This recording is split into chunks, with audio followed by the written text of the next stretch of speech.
এখন থেকে আপনার প্রিয় সিরিয়ালগুলো ফ্রিতে দেখুন এক্সক্লুসিভলি শুধুমাত্র সান নেক্সটে। এখনই অ্যাপ ডাউনলোড করুন। যে দোষী তার চরম শাস্তি হওয়া উচিত।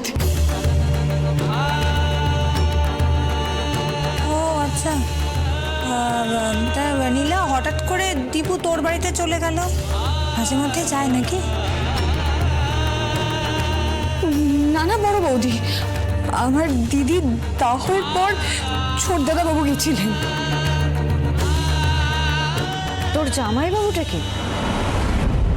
বিদু দিদির বিয়েতে একজন প্যান্ডেলের কাজ করতে এসেছিল, মনে আছে? দাঁড়া দাঁড়া দাঁড়া দাঁড়া, ওর নাম হচ্ছে ফটিক। ফটিক, তাই তো? সে তোকে এই বাড়িতে কাজে ঢুকিয়েছিল? হ্যাঁ,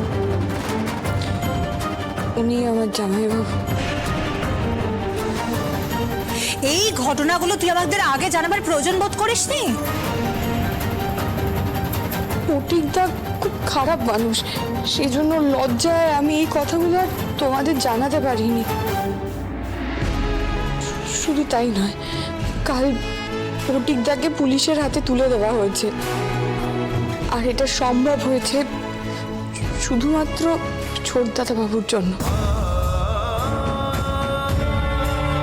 তাই শুধু আমি নয়, গোটা বস্তির প্রত্যেকটা মহিলা ছোটদাদা বাবুর কাছে কৃতজ্ঞ।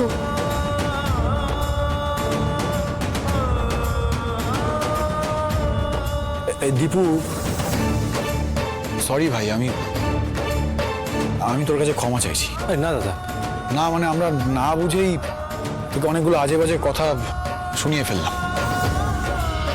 আমি জানতাম ছোট কাকাই কোনো ভুল কাজ করতেই পারে না। তুমি আমার হিরো। বলে বাবা, তুমি আমার লেডি রবিন হুডকে সেভ করেছো, একদম সিনেমার মতো। Dipu, very good. I must say তুই খুব ভালো কাজ করেছিস রে। অথচ দেখ, আমরা তোকে কি না কি সব বলছিলাম, তাই না?